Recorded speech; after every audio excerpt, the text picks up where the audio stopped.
is Wendy Pintado. I joined AmeriCorps Project Change around 2 years ago. I was 19 years old, entering my junior year of college, and still did not know what I wanted to do with my life. One thing about me is that I like planning everything out in my life, including every life event, so not having a solid idea of what my career goals were was nerve-wracking. What I did know was that I wanted to help people. I just wasn't sure in what way yet, so I decided to serve with AmeriCorps to explore the education field. Through AmeriCorps, I was able to work with George B. Thomas Senior Learning Academy and the ACES program. ACES is a program that provides students who are primarily first generation with resources to get into college and get scholarships. When I first heard about this program, I thought, wow, I wish there would have been a program like this that existed when I was in high school. Being a first generation college student myself, this program really resonated with me because I could relate and understand so many of the students' hardships. Growing up, I didn't have anyone to teach me how to apply to college, what financial aid was, and how to get scholarships. Despite this, I learned how to navigate the school system and received about 12 different scholarships over the years to pay for school. Having learned all of this on my own, I was excited to share this knowledge with others who were a part of my community at large. Working with ACES allowed me to use my writing skills to help students with the college process. Through every essay I read, I learned something special about every student.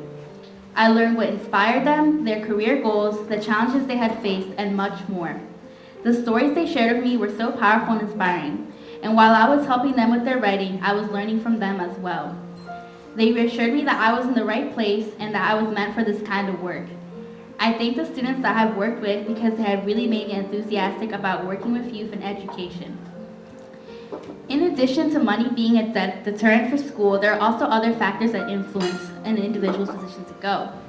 Sometimes one simply lacks motivation and support. This is another reason why I chose to serve with AmeriCorps, because I wanted to provide the students that I would work with a support system. I wanted not only to be a resource when applying to college, but a listening ear whenever students encounter problems.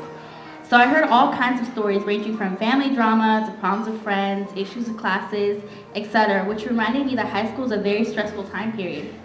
The pressure to live up to so many expectations can be overwhelming.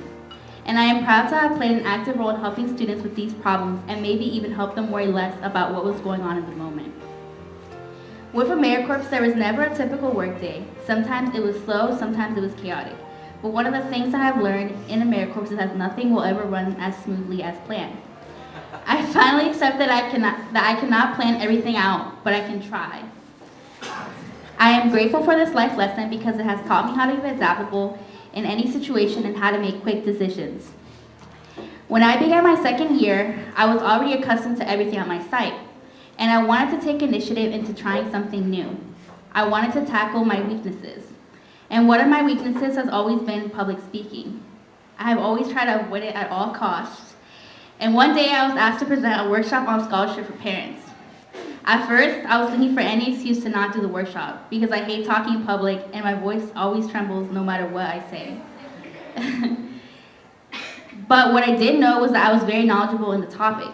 In my first year, I helped many students get scholarships by working on them with them one-on-one. But the challenge for me was presenting a workshop to parents about it. I was nervous, but I did not want to be the person who held myself back from my own personal growth. So I agreed to do it. I started off by writing note cards for my presentation, rehearsing it with multiple people for a few weeks. And after all this preparation, I practically had the presentation memorized for the day of. The day of my presentation was a success, and there were about 30 parents in the audience. I was happy to see parents actually taking notes and asking questions. Some parents even came up to me after the presentation to tell me that I did a good job. It was one of my most cherished moments during both my years of serving. I was finally able to see the real change that had happened over the years. AmeriCorps had helped me gain confidence in myself and become more willing to take risks. For me, it wasn't just about getting through this one presentation. It was about proving to myself that public speaking did not have to be one of my weaknesses. If I could tackle this one weakness, I could definitely overcome many more. Through my time in AmeriCorps, I have grown into an ambitious leader and learned how to be an advocate for myself and others around me. In my 2 years of serving, I did not expect to become so passionate about helping students become motivated to pursue higher education. I finally know what career is the right fit for me. Now, as I end my second year of Project Change, I will begin a new journey in my life. This week, I will be starting my first real job after graduating with my bachelor's from the University of Maryland. I'll be working as a program coordinator with Latino Student Fund, helping high school students in DC with the college process. This is an exciting transition for me because I'm able to use all the skills I've gained through my time at AmeriCorps for another organization. Lastly, I would like to thank my AmeriCorps team. Each and every member is so different from one another, but what really bonds us together is our passion for service. I really enjoyed serving with each and every one of you this past year. Thank you.